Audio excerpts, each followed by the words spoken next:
दोस्तों, जैसा कि आपने पिछले भाग में देखा, शंभू भैया अपने छोटे भाई मोहन को घर से निकाल देते हैं।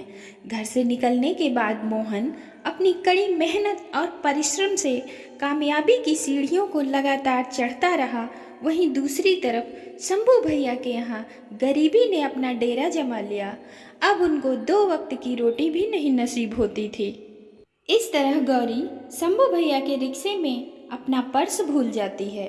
शंभू भैया गौरी का पर्स वापस करने उसके घर जाते हैं तो गौरी शंभू भैया की दशा देखकर उसको अपनी फैक्ट्री में काम दिलवा देती है। शंभू काम पाकर बहुत खुश था। वह बहुत ही लगन और मेहनत से काम करता था। उसके काम को देखकर कंपनी के मैनेजर बहुत खुश थे और वह अपनी पहली तनख्वाह लेकर खुशी खुशी घर वापस आता है। अब उसके आगे उधर मोहन, जो फैक्ट्री के काम से विदेश गया हुआ था, विदेश से वापस आ जाता है। इधर शंभू भैया की बेटी रीता चाय बना रही थी। इधर लक्ष्मी भाभी और शंभू भैया रीता की शादी को लेकर बहुत चिंतित रहते हैं। जब आप कहते हैं कि आपकी मालकिन आपको बहुत मानती है, तो क्यों नहीं उनसे मिलकर कुछ पैसा कौड़ी की बात करते हैं? हाँ, जवान बेटी को कब तक घर में बिठा कर रखेंगे? देख तो रहे हैं लक्ष्मी, लेकिन हमारी जुबान नहीं खुलती है। जब सुदामा श्री कृष्ण के यहाँ गए थे, तो भगवान कृष्ण ने उन्हें क्या दिया था? रीता के बाबू, हमारा दिल कह रहा है कि आप वहाँ जाएंगे तो काम जरूर पूरा होगा। तुम बिल्कुल ठीक कह रही हो लक्ष्मी, हम मालकिन से जरूर मिलेंगे। कल ही कंपनी में जाकर कर्जा के लिए दरख्वास्त दे देंगे। इधर मोहन सुबह सुबह ऑफिस के लिए तैयार हो रहा था, तभी वहाँ गौरी आती है। क्या बात है, आज बहुत सुबह सुबह तैयार हो गए? आज कंपनी में मजदूर लोग जलसा मना रहे हैं और वहाँ हमारा भाषण है। भाषा वाषा बाद में, पहले ये बताइए, वो जो गरीब रिक्शा वाला है, उसके लिए पैसा कौड़ी का इंतजाम हुआ कि नहीं? कैसा पैसा? कैसे भी हो, उसको कर्जा दे दीजिए। उसकी जवान बेटी की शादी है, उसके पास एक भी पैसा नहीं है। हम उसको वचन दिए हैं। क्या बात है, आजकल बड़ी धर्मात्मा हो गई हो। ये सब आपकी संगत का असर है। अच्छा। सुनिए, हाँ बोलो। शाम को जल्दी घर वापस आना। अच्छा मैम साहब, जल्दी आएंगे। अब चले, नहीं तो फैक्ट्री के लिए देर हो जाएगी। इधर मोहन का भाषण था। प्रिय मजदूर भाइयों, इस तरह का जलसा देखकर हमारी खुशी की सीमा नहीं है। इसके पीछे आप लोगों की कड़ी मेहनत, ईमानदारी और प्यार का फल है, जिसके चलते आज कंपनी को विदेश से बहुत बड़ा ऑर्डर मिला है। शंभू भैया मोहन को पहचान लेते हैं और वह भावुक हो जाते हैं। प्यारे मजदूर भाइयों, हम भी आप लोगों की तरह एक मजदूर थे। आज जो कुछ भी हैं, अपने भैया की वजह से हैं। वक्त की आंधी में न जाने हमारे भैया कहाँ खो गए।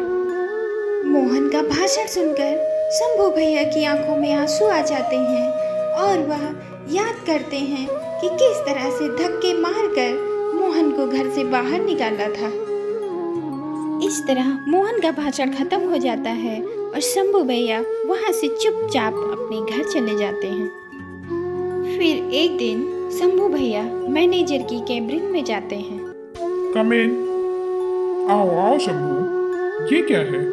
साहब, बिटिया की शादी के लिए कर्जा की दरख्वास्त है। देखो शंभू, हम इसको रख लेते हैं, लेकिन हम मालिक से पूछे बगैर कुछ नहीं कर सकते। अरे आइए आइए माया शंकर बाबू। अरे शंभू, 2 कप चाय भिजवा दो। शंभू भैया चुपचाप वहाँ से चले जाते हैं। बताइए, हम आपकी क्या सेवा कर सकते हैं? अरे मैनेजर बाबू, हम ऑर्डर देने आए थे। ये लीजिए, ये 2 लाख रुपए हैं, इन्हें गिन लीजिए। आपकी कंपनी के खिलाफ शिकायत है। क्या बात है? कौन सी शिकायत?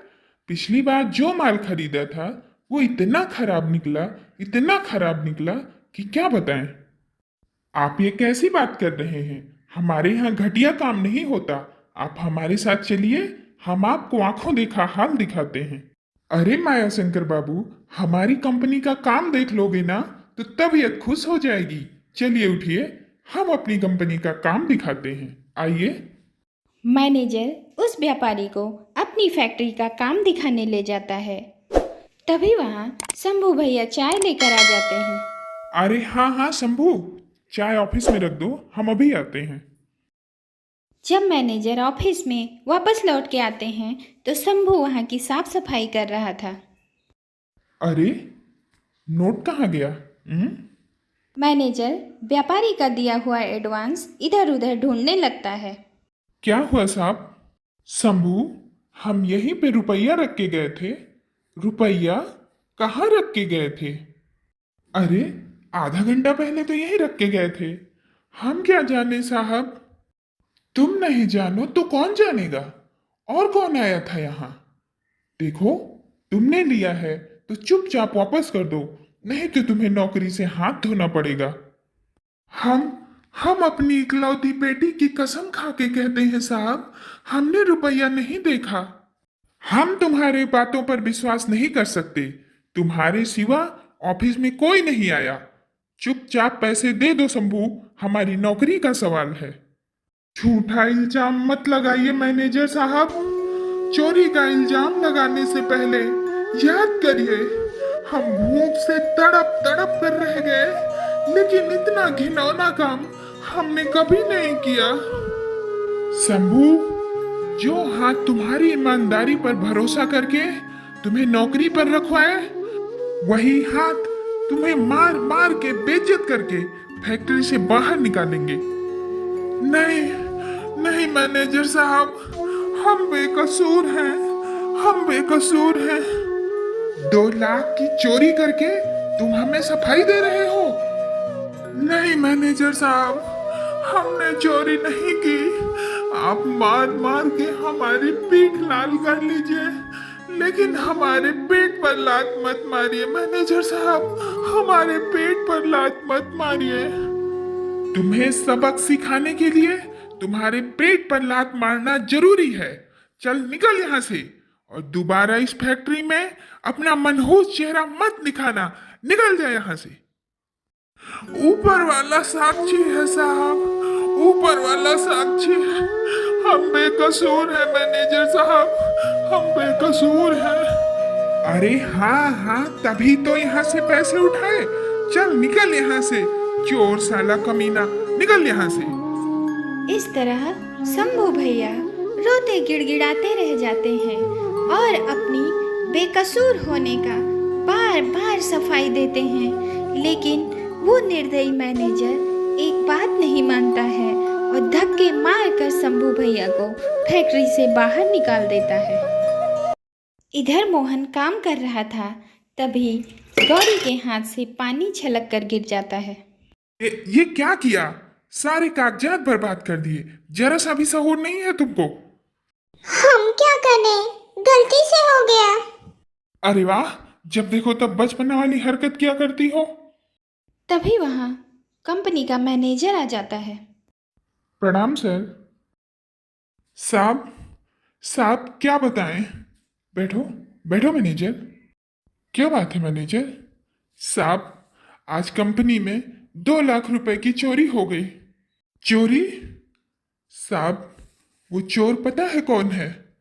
वही शंभू, जिसके ऊपर तरस खा के मालकिन ने नौकरी लगवाई थी। आज हम उसको नौकरी से निकाल दिए। गौरी, देख लिया, जिसकी ईमानदारी पर तुमने विश्वास करके नौकरी पर रखा, आज उसने कितना बड़ा विश्वासघात किया। मैनेजर, तुमने बहुत अच्छा किया, उसे नौकरी से निकाल दिया। अच्छा नहीं, बहुत बुरा किया। वो गरीब आदमी कभी चोरी नहीं कर सकता। नौकरी से निकालकर आप लोगों ने उसकी खुशी छीन ली, उसकी रोजी रोटी छीन ली। साहब, अब हम चलते हैं, आप इस फाइल संभालिए। ठीक है मैनेजर। इतना कहकर मैनेजर वहाँ से चला जाता है। गौरी, आखिर गरीबी से तुमको इतनी हमदर्दी क्यों है? क्या तुम चाहती हो हम चोर निकम्मा को अपनी कंपनी में रखकर डाका डलवा दें? आप सब लोगों की बुद्धि पर ताला लग गया है, जो अच्छे बुरे की पहचान भी नहीं कर सकते। जो गरीब आदमी 10,000 रुपए ईमानदारी से लौटा सकता है, वो चोरी कभी नहीं कर सकता। आप सब लोग उस पर झूठा इल्जाम लगाकर उसको नौकरी से निकाल दिए। आज उस गरीब आदमी की आत्मा तड़प रही होगी और हम सबको बद्दुआ दे रही होगी।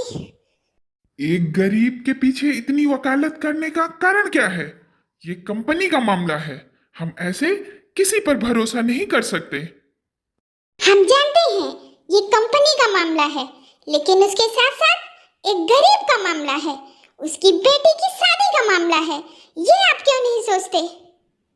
तो जाओ ढूंढो उसको, पोंछ दो उसके आंसू और कर दो उसकी बेटी की शादी। इतना कहकर मोहन वहां से गुस्सा कर चला जाता है। गौरी को पूरा विश्वास था कि शंभू कभी चोरी नहीं कर सकता। क्या शंभू भैया ने सचमुच 2 लाख रुपए चुराए थे या लगाया जा रहा है उनके ऊपर झूठा चोरी का इल्जाम? जानने के लिए देखिए हमारी अगली वीडियो। फिर मिलते हैं आप लोगों से एक नई वीडियो के साथ। तब तक के लिए बाय बाय। हमारे चैनल को सब्सक्राइब करें, वीडियो को लाइक एंड शेयर करें। Thank you.